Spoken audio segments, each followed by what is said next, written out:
Bonjour et bienvenue dans cette nouvelle vidéo. Aujourd'hui, comprendre votre cycle pour mieux le vivre. C'est vrai que si vous êtes ici sur cette chaîne, c'est que vous êtes arrivé pour voir une vidéo qui concerne les dérèglements hormonaux ou alors le syndrome prémenstruel, peut-être même les désordres digestifs. Mais voilà, c'est souvent, j'axe quand même mes vidéos sur cette thématique de syndrome prémenstruel. Et en fait, j'avais oublié de parler de l'essentiel de la base, c'est-à-dire comprendre son cycle. Donc je vous explique ça dans cette vidéo. Avant toute chose, je vous invite à vous abonner à la chaîne qui a pour but de vous faire grandir et de prendre votre santé en main naturellement et de manière responsable. Je m'appelle Riel, je suis naturopathe et masseuse et donc j'accompagne les femmes qui ont des dérèglements hormonaux, principalement syndrome prémenstruel, mais aussi endométriose et SOPK, syndrome des ovaires polykystiques, acné bien entendu.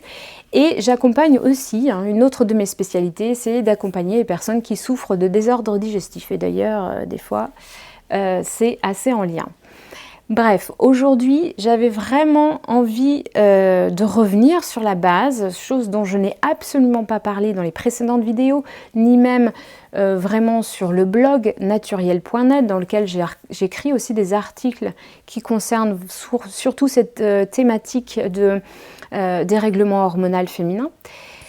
Eh bien, j'avais oublié de parler du fonctionnement du cycle, parce que si vous êtes complètement à côté de la plaque à ce niveau-là, ça va être très compliqué de pouvoir bien le vivre et de bien vivre sa rythmicité, parce que dans le mot cycle menstruel, il y a le mot cycle. Ça veut dire que c'est quelque chose qui revient comme ça, donc il y a un espèce d'algorithme comme ça, et c'est intéressant d'en avoir conscience et de le vivre. Et ça permet justement de mieux le vivre et de mieux s'expliquer, ok, je suis comme ça. En ce moment, c'est normal, je suis dans telle partie de mon cycle, d'accord, je comprends, ok, tout va bien. Et voilà, et d'accueillir, et puis de le vivre pleinement, et ensuite de passer à autre chose. Donc le cycle, il est vraiment très important, et puis j'ai fait une autre vidéo là-dessus d'ailleurs, le fait d'avoir des protections périodiques qui sont, qui laissent pleine liberté en fait à la femme dans ses mouvements, comme le tampon par exemple, ça a aussi coupé d'une partie du ressenti. C'est pour ça que le flux libre instinctif par exemple est très intéressant aussi pour reprendre conscience, reconnecter avec sa nature féminine, cyclique et ses sensations aussi de femme. Alors, le cycle, il va commencer le premier jour des règles. Ça, c'est déjà la base. Et je me rends compte en séance de naturopathie que beaucoup de femmes ne savent pas que le cycle commence à J1, c'est le premier jour des règles.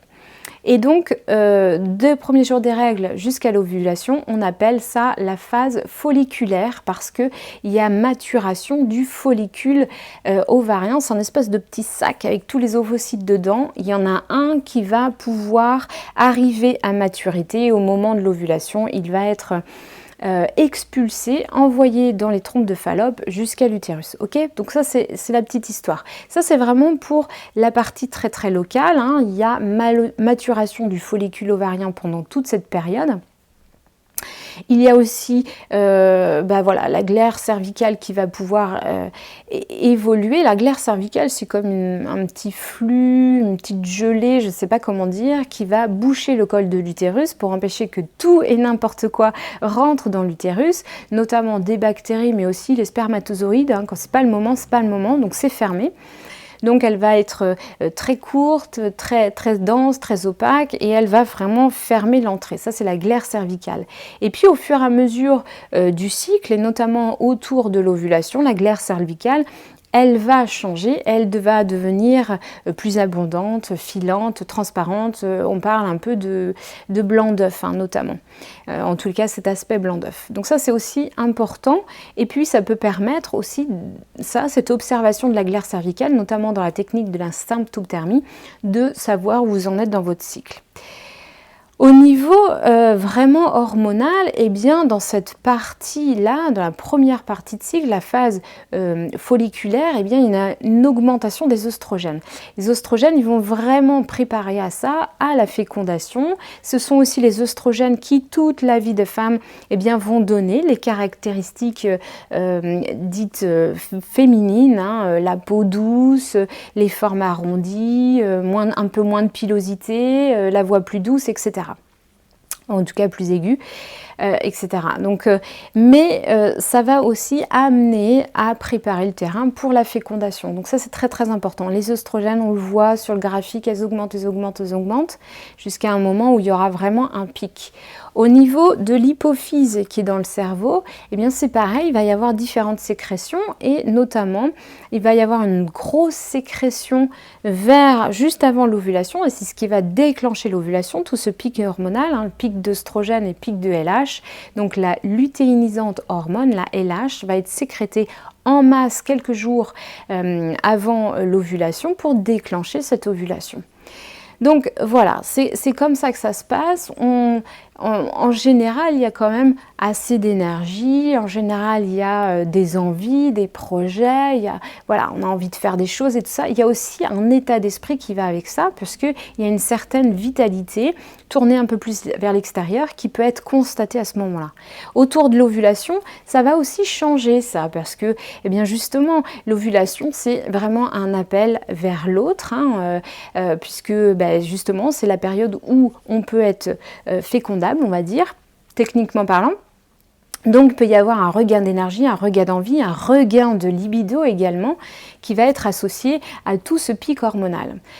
Qu'est-ce qui se passe? Eh bien, le follicule va se rompre, libérer l'ovocyte qui va être expulsé vers les trompes de Fallope, qui va continuer son petit chemin pour pouvoir arriver sur le site où il va pouvoir rencontrer le spermatozoïde, si c'est possible. Et justement, cette glaire cervicale, elle va changer, elle va devenir plus filante pour pouvoir être un lieu attractif aux spermatozoïdes et les laisser passer, surtout les laisser remonter vers l'utérus. Donc il y a vraiment aussi un changement d'état d'esprit à ce moment-là. Pour certaines femmes, dans le corps, on sent l'ovulation, il y a un côté qui s'active, il y a une petite douleur, une petite tension. Normalement, ça doit s'arrêter là, ça ne doit pas être plus douloureux que ça. Mais voilà, on peut avoir un ressenti. On a un ressenti aussi dans le bas-ventre, parfois, des modifications de pesanteur, de place, voilà. Et je vous disais, la glaire cervicale, elle est très très présente, donc on peut aussi le voir dans la culotte, ok? Ensuite, une fois que cette ovulation est faite et qu'il ne s'est rien passé, il n'y a pas eu fécondation, il n'y a pas de grossesse, on passe dans la deuxième phase du cycle qui est la phase lutéale. C'est-à-dire que le follicule n'a pas, voilà, ne sert plus, c'est rompu. Il va continuer à servir, justement, il va se transformer en corps jaune et c'est ce qui va pouvoir produire la progestérone. En deuxième partie du cycle, vous le voyez sur le graphique, eh bien, il y a toujours un petit peu d'oestrogène, puisqu'on en a tout le temps des oestrogènes, c'est vraiment les hormones féminines par excellence, mais il y a la progestérone qui va prendre le relais. Donc il y a un équilibre œstrogène-progestérone qui est important de trouver, et c'est ce que je vous ai expliqué dans les différentes vidéos sur le syndrome prémenstruel, ok ?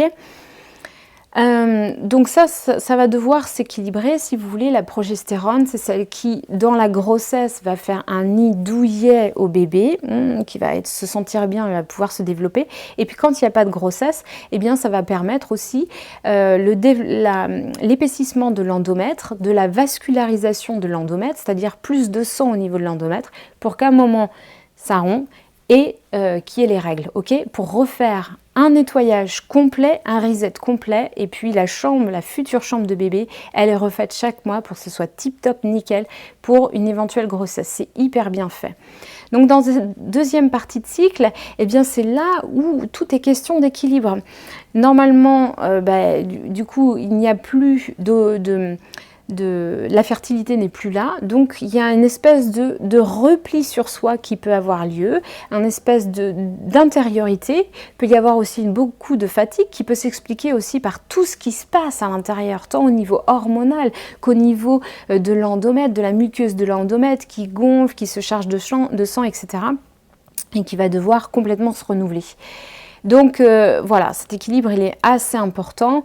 Ça va jouer aussi au niveau cérébral et il y a toujours, de toute façon, un dialogue entre l'hypophyse, le cerveau et puis les ovaires, l'utérus qui vont toujours communiquer avec une espèce de rétrocontrôle et tout.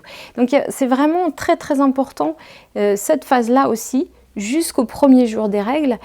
Et on peut comprendre avec tout ce qui se passe à l'intérieur qui est vraiment de la fatigue, qui est vraiment des gros changements et qu'il faille accepter eh bien, le renouveau qui va avoir lieu mais qui n'est pas encore là. Et dans le cas où justement c'est pas très équilibré au niveau hormonal, il peut y avoir une dysbiose intestinale, un déséquilibre du microbiote et donc une perte de sérotonine, moins de sérotonine, donc on se sent mal en plus de ça, on se sent irritable, on se sent agressé, on agresse, etc.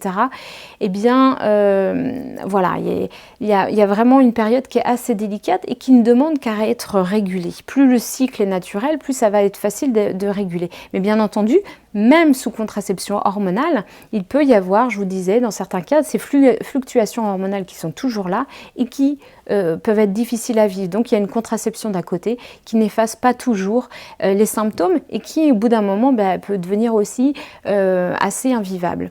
En tous les cas, prenez conscience de ça et la première chose, c'est de noter sur votre calendrier vos ressentis et puis bien sûr, noter voilà, les aspects de glaire cervicale. Vous pouvez aussi vous intéresser de près à la symptothermie. Alors là, il existe pléthore de ressources là-dessus, des sites, des applis qui vont vous permettre en fait de vous mettre sur cette voie-là et de tout simplement mieux vivre ce côté cyclique et donc mieux comprendre qu'il y a des moments où vous allez avoir besoin de repos, il y a des moments où vous allez avoir besoin de sortir, d'extériorité, etc.